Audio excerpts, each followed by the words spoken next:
welcome back to Socially Joe with Joseph Riggio. We're on episode 15, and I'm joined by my two lovely guests, Adrianna Pabon and Michelle Caudle, and they're with the Affirmations Project, which I was introduced to them through Lisa Marie, through Now Publishing, which you had listened to a prior podcast with me.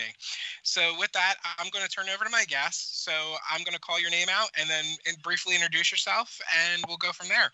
So Adrianna, you have the floor. Hi, everyone. My name is Adrianna Pabon, and I am the founder of the Affirmations Project.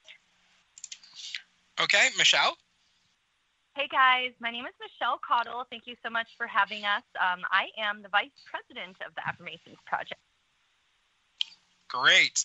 So now we're going to get into a little bit more, and we're going to dig deep into the Affirmations Project and learn more about it. Because one thing I like to do is get to know the local nonprofits that are in the area and see how we can help them. So what was the reason both that you, Adrianna, founded the Affirmations Project? There's more than one reason. So first of all, surviving cancer and surviving domestic violence gave me insight of the emotional and physical wounds that women are left to deal with after escaping traumatic events. So I also realized emotional wounds are a lot more difficult to heal than physical wounds.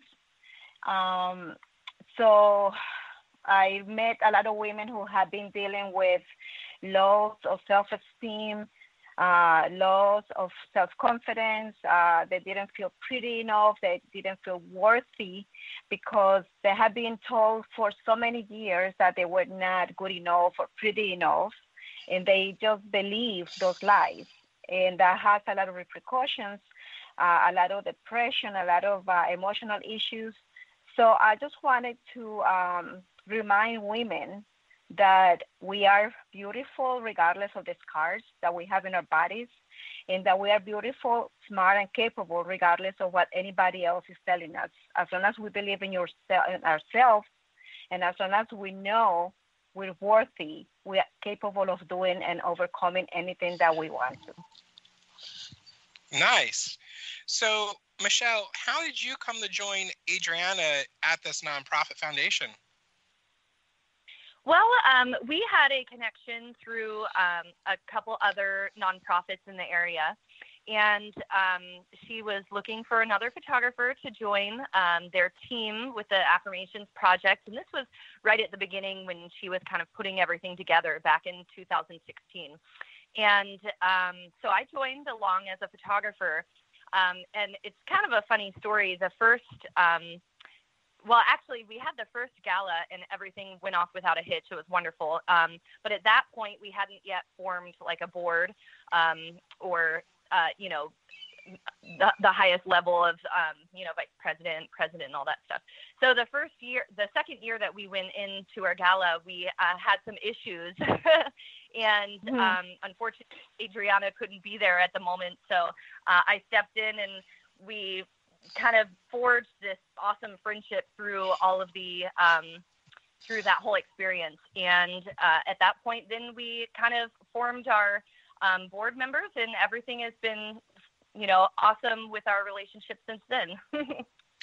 So, what was the idea behind? I know it was a little bit more details on the photographs, but what's the idea behind the photographs that your company does?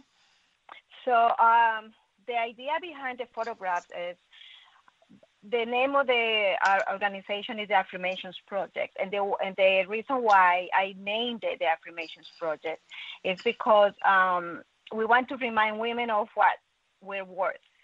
And so I select, every year we have 10 different women, cancer survivors, and some domestic violence survivors. And we ask them to select, to give us the affirmation word, the word that when they were struggling, when they were feeling like giving up, when they felt like they couldn't continue going with their lives and they were about to give up in life, what kept them going? What was that word that made them keep going and fighting to stay alive and motivated them to stay alive? So that is the affirmations project. That is the word of affirmation. And that's what we do is we do a body painting of that affirmation word on their chest. It's very artistic and it's done with grace. It's not something, we don't want to sexualize women. It's not about sexualizing women. It's about enhancing the beauty through art. And we do makeover, hair, makeup, and we do a photo shoot, and we do video of. And at the end of the program, the big reveal is the gala, where we reveal the gallery of the 10 survivors with the words of affirmations painted on their bodies. Nice. Do you want to add anything to that, Michelle? Yeah. So, the essence of the photographs is sharing kind of the story of each person. So through their word of affirmation and also through the beauty that they shine through their photographs. So there's kind of a dual thing going on there. And we really try and, create the scene for this woman's personality to shine through. And the feeling of the word that they chose as their word of affirmation. Nice. Awesome. So which one or both of you do you remember, or two women do you remember the best because their stories were so impactful? So Michelle and I we talk about this often, and even though we have so many women throughout the year, there's always some stories that stand out the most. For Michelle and I, there's one in particular that we always remember, and it's one of the ladies is an ocular melanoma cancer survivor, which we never even heard about ocular melanoma before we met her. And she lost one of her eyes to ocular melanoma. And when I interviewed her before she joined the Affirmations Project, she told me that what she always loved the most about her were her eyes, blue eyes, that they were beautiful blue eyes. So it was very hard for her when she lost an eye to ocular melanoma. So she never had allowed anyone to see her without the prosthetic eye, not even her husband, before we did the Affirmations Project.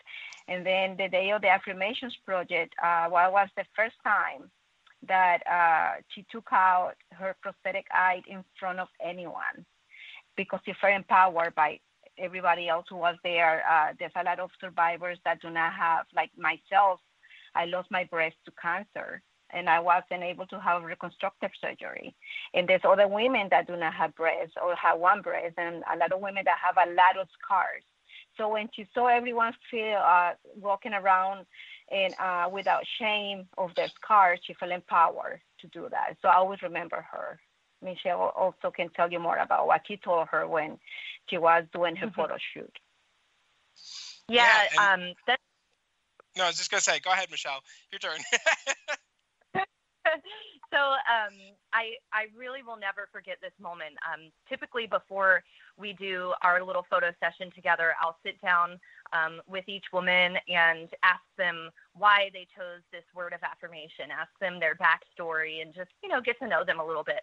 And it was so powerful, the story that this particular woman told me, and I sat there and cried with her. And it was amazing. Right at the end, she said, and you know what? I had never even looked at myself in the mirror without my prosthetic eye. And as soon as I got my painting done and I was ready to come out here to do this photo shoot with you just now, I looked at myself for the very first time without my prosthetic eye, and I feel more beautiful than I've ever felt in my entire life.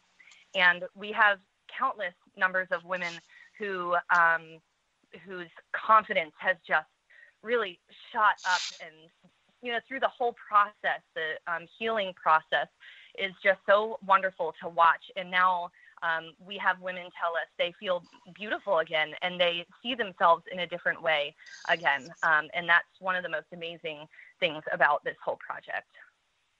And Go ahead.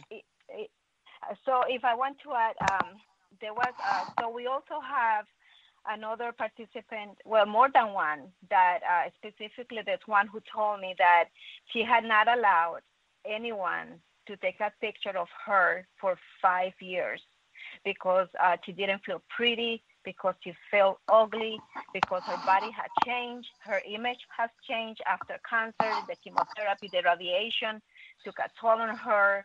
She was left with a lot of scars in her body, and she just had not allowed anyone to take a picture of her for 5 years. And then she, after the Affirmations project, during the process, she said that she felt free, like she felt all that weight lifting her shoulders. And after that, I see her all the time smiling, beautiful, and pictures all over social media. So that is very gratifying to us to see that what we set out to do, which is to promote self-love and self-acceptance through our project, that's exactly what we're doing. And that will motivate us to keep going.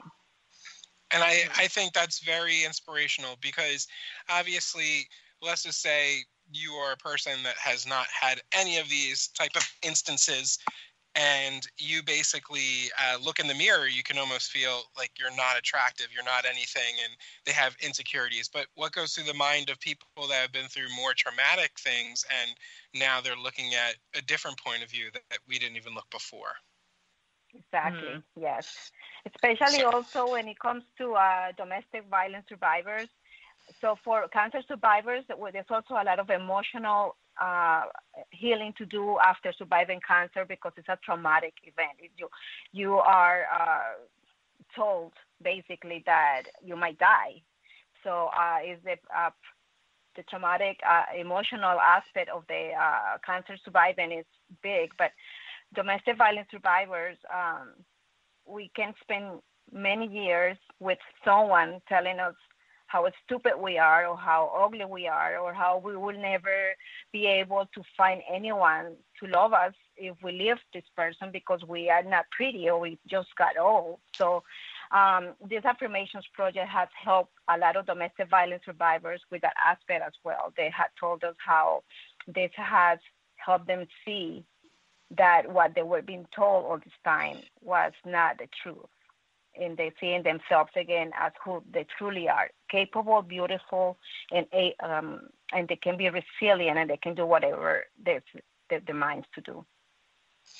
Yes, I totally agree with you on that 100% because I know people that have gone through domestic abuse and have gone through cancer surviving, and just to hear their stories of how they survived, how they made things work, and going through the different processes of their mindset of now they have to change their mindset where I am unpretty, I'm ugly, I'm a loser, to I'm the most gorgeous thing in the world. People love me for who I am, and I can succeed in anything I want to do. So, yes. But so why did you decide to put the book together for the Affirmations project? So the book was an idea basically since the inception of the Affirmations project. I always picture in my mind when I started dreaming about putting this together, I always wanted to have a book of stories to empower women and to just bring hope to other women, not just cancer survivors and domestic violence survivors, just women in general who are struggling with self-image issues, women in general who are not feeling pretty or who feel they're not able to do certain things in life because whatever reason. So it's just compiling all of these stories from all of these women. We now are going to be an